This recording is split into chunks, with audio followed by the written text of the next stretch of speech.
It's not going very well on Ukraine. It's failed on Gaza. And Donald Trump's moving to the next thing. He has no, sorry, I'm going to be a little direct here, no discipline. And when things don't work, he moves on to the next thing. It's been another huge week for international affairs. Today's attack in Ukraine that we discussed at the top of the show, condemned by Keir Starmer, President Macron and the US envoy Keith Kellogg, has raised more questions about the effectiveness of this new era of American-led diplomacy efforts, coming just 2 days after another American envoy, Steve Witkoff, had face-to-face talks with President Putin in Russia. I mean, many of us are asking the question, you know, what's the point of having these talks with Russia and then they go and do these terrible attacks? Meanwhile, in America, the sort of trade war with China has ratcheted up this week. These tit-for-tat tariffs, Beijing responded by matching Trump's 125% on Chinese goods coming in to the States, although it has interesting that he's capitulated on basically iPhones, which is interesting. And China, of course, has been in the news here too. Yesterday, we brought you all the twists and turns of that emergency legislation used to allow the UK government to take control of the Scunthorpe steel plant from its Chinese owners. And today's Sunday Times even suggests that the Royal Navy might be needed to escort coal shipments destined for the plant. So look, there's so much going on with geopolitics at the moment. I thought I would invite my next guest on to help us sort of think our way through it all and join up some dots and make sense of it. So Robin Niblett is a distinguished expert in international relations. He's a great thinker on geopolitics. He's the former director of Chatham House and a senior advisor at the security think tank, the Centre for Strategic and International Studies. He's the author of many a very good book, and his latest book could not be more on the money. It's called The New Cold War: How the Contest Between the US and China Will Shape Our Century. Robin joins us now. Robin, welcome to the show. Hi, Isha. Delighted to be with you, though, as you said, not all good news to talk about. I mean, let's just start with that. I mean, I think one of the things that we're all just really struggling with is just the sheer volume of everything that's happening at once. It does feel like the world is sort of tipping into some kind of mayhem at the moment. Look, you're somebody that you know your history very well, you know your current geopolitics. Are we right to feel this anxious? Is this anything that you've sort of seen in your lifetime? Are you worried about what we're seeing right now? Well, start at the beginning of that. I am worried. I mean, more worried than usual. I'm worried because we are right at the front end of a fundamental change in the whole shape of international relations brought about by Donald Trump's return to the White House and his determination to change the nature of the kind of country America is, and rather than being one that concerns itself about stability internationally and quote unquote order. Order, by the way, is not always a good thing. It means some people can be stuck in a bad place, but at least it means predictability and stability for the majority. And he wants to rip it up because he feels America's not been getting a good deal. So that puts alliances, whether it's the NATO alliance that we as Britain are a member of, it puts that in doubt. It creates huge challenges for the European Union. And I mean, just returned from Warsaw and Greece, just two separate trips just last night. You can see how all countries across Europe are grappling with the way this is destabilizing their internal politics, not just the European Union, how it deals with America, but within the European Union. You know, old historical animosities, concerns are starting to resurface, and we're seeing that in some of the domestic politics. And then, of course, you know, the other thing we have to worry about is the subject I've been working on a fair amount.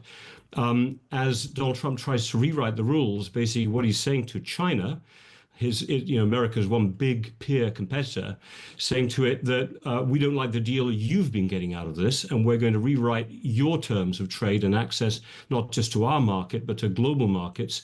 And that's going to have implications for economies all over the world, again, including the United Kingdom. And you alluded to some of the things in your lead-in to the program. So, you know, this is certainly a moment to be worried. The only time I can compare it to finish up, on your opening question, would be 1971, when the United States pulled out of the gold standard in a shock move for most European governments.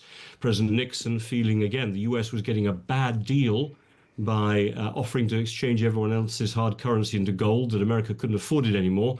And that was a real moment of upheaval. You had the Vietnam War going on at the same time. So I have to say, however, I think this is more serious. There was a really interesting a couple of essays written by Gordon Brown in the Observer, and he likens it to history, and he says, he says it. I think he's written it with a heavy heart. He says, we never felt that we would be seeing history rewriting itself, but this does feel like we are potentially going towards a sort of reenactment of what happened in the sort of 1920s and the 1930s, and we all have to be prepared to think about rebuilding the world in the way we had to rebuild Europe after the Second World War. One of our listeners, Scott, has just messaged in saying, this does feel like it's reminiscent of the 1930s. What would you say to that? Because a lot of people are thinking, I don't love doing those historical parallels, but even I, who's quite skeptical about that, I can see why people are drawing those parallels now. No, absolutely. Look, President Trump reflects in the phrase America First, which was widely used in the 1920s and 30s. It actually goes back to 1880s, roughly. It's a very good book by Sarah Churchwell on the kind of origins of the whole concept.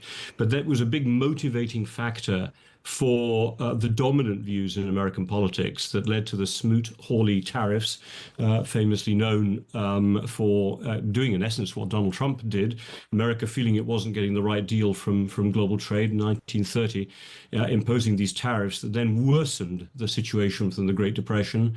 And many people think, really gave turbocharged Adolf Hitler's rise to power and other fascist groups across Europe.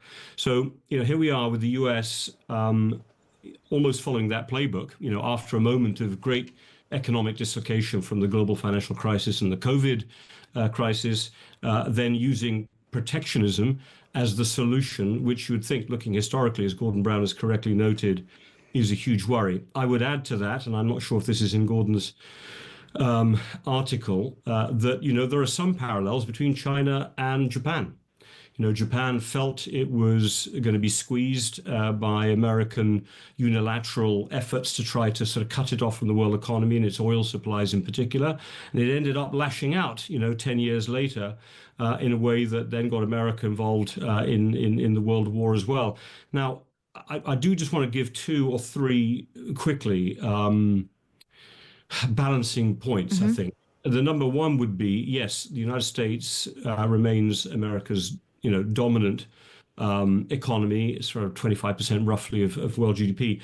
But there's been a lot of, how can I say, democratization of economic opportunity.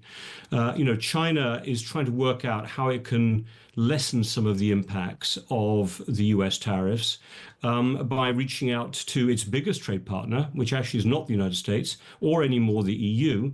It's ASEAN, the Association of Southeast Asian countries, all those countries that are based around China, that it's near neighbors, which it does a huge amount of trade with. Now, a lot of that trade goes on to America. We have to recognize that. But the European Union and China are at least, although very wary of each other, talking about trying to strengthen their economic relationships. You've got India coming onto the world stage with its 1.4 billion people slowly becoming wealthier. I feel, and this is a feeling, I think, more than you can't be analytical, I don't think, about it, that we have a slightly more resilient world and world economy. And the last point I'd make on this is that China itself needs stability. It is just getting to the point where its leaders think that it maybe has the capacity to sort of manage itself and not depend as much, certainly on the US market and the EU market, which is why they've taken such a tough line. And obviously Japan was much more vulnerable. And Adolf Hitler had particular plans that are not going to recreate themselves, thank goodness, because of all the lessons we've learned in Europe. So I just want to put a little bit of balance on this. I think we're in a very bad situation. It's risky. I'm more worried about Russia in some ways and how it might take advantage of these opportunities. And there is the Taiwan thing we might come back to later. But this is not the world of the 1930s. And I think that's an important thing to remember. Lots of questions coming in.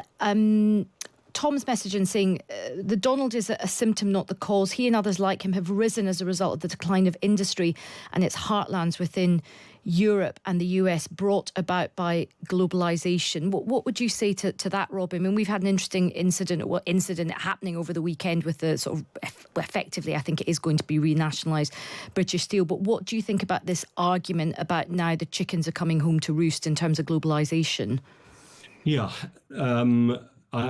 It's, I think, impossible to deny that globalization, while it's been very good for humanity in a net overall sense, and people always point to how many hundreds of millions of people across the world have been taken out of poverty in the last 20, 30 years, but there have been winners and losers, and we've spent too much time focusing on net growth. America's GDP has grown 3%. Well, it's probably grown 5 to 10% for the people at the top of the income ladder. It's been flat, we know from the statistics, for those actually at middle income and lower middle income, never mind for those on low incomes. And this is part of the reason your caller was absolutely right.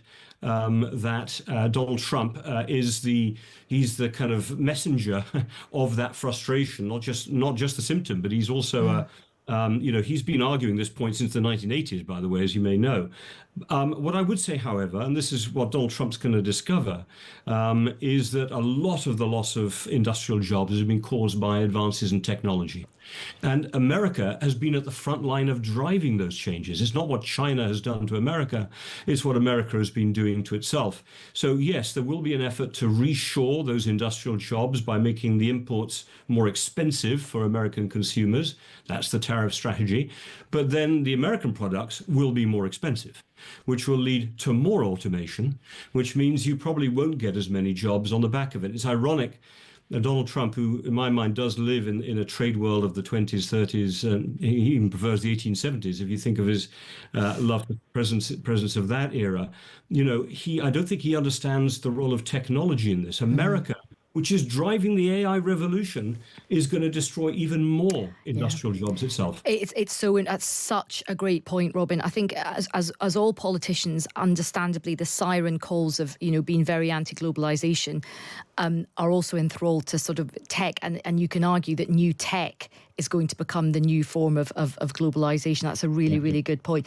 Look, we've just got a few moments left, but a couple of my listeners have come in on the same issue, and this is about Gaza. They've been making the point that obviously a huge amount of effort, rightly so, is going into Ukraine at the moment, but many people want to know, what do you think is the way forward for the Gaza conflict, because that's something which is going very badly, and it doesn't feel like there's any end in sight to that as well. I cannot give you any good outcome or news on this front. I'm very sorry to your speakers, and I cannot agree with them more. It is just an endless human tragedy, one of a few that are going on around the world, but one in which America, we're talking about America, and to a certain extent Europe, by being bystanders and not being more involved in trying to find a solution, are in some ways complicit. What worries me the most, I think the one thing I would say about it, the only way the Gaza conflict, the war that's being now undertaken against Hamas and is killing so many civilians, is going to be resolved is if Bibi Netanyahu believes it's in his political interest to do it.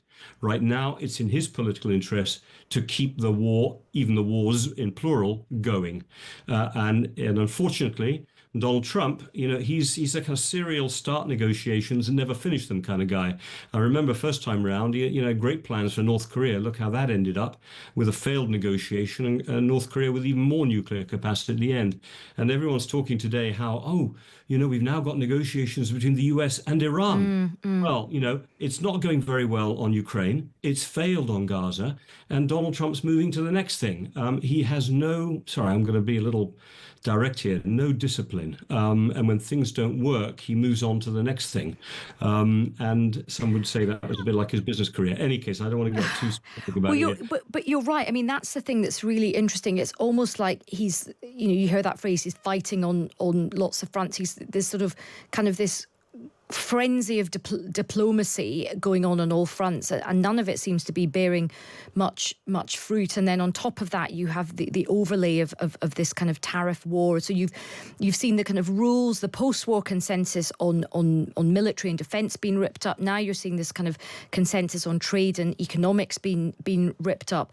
I suppose that the sort of final question to sort of round off our discussion would be, Robin, at some point, look, and I understand Keir Starmer and other leaders, and I've spoken to many ambassadors on this show from different EU countries, everybody has to play the game at the moment. Everyone has to be nice about Donald Trump publicly. They have to bend the knee. Everyone is trying to get a better set of tariffs at the end of this 90 days. I get that. This is horrible kind of grown-up politics. But is there a danger that a point comes where the whole thing is just a disaster for different countries, including us here in the UK, and we have to stand up to him and we have to say something?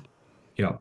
Look, I think, just trying to be quick, I don't think those leaders like Keir Starmer, and he's not the only one that plays this approach, it's not so much a case of bending the knee and sort of, gosh, you're correct, Donald Trump, which is the approach of his cabinet. What it is, or most of his cabinet at least, it is not to exacerbate the situation and buy yourself time to recognize what a profound change this is, which it is, but then make sure our publics understand this. You know, someone like Keir Starmer or Macron or Friedrich Merz in Germany, if we're going to talk about Europe, you know, their publics are waking up into a nightmare. Now, you know, people who've worked in this business, in politics or analysis, you, myself, and others have kind of seen this has been coming for a while. But there's been very little conversation between elected leaders and their publics about what's going on. So just as one example, on defense, it's going to take at least 5, more probably 10 years for European governments, including the British, to have the critical technology enablers to allow us to look after our own defense, or even Ukraine's defense, without the United States. Satellite downlinks, airborne ground surveillance, airborne refueling, air defense. We don't have almost any of that stuff. Okay. And if we do, we're either buying it off the Americans or actually using their equipment through NATO. So in that intervening time, I think all leaders understand this is serious, and actually there's no going back to the previous world. But they've got to buy time. So rather than bending the knee, buy time. Fine. Okay. I will moderate my language, not bending the knee, but playing for time, buying time. Robin, always such a pleasure to catch up with you, and you know, you've helped us make sense of some of the madness that's going on in terms of our geopolitics. Thanks very much for your time. All the best. That's Sir Robin Niblett, and his book is brilliant. I highly recommend it. It's all about this new trade war. It's called The New Cold War, how the contest between the US and China will shape our century. How kind of apt is that?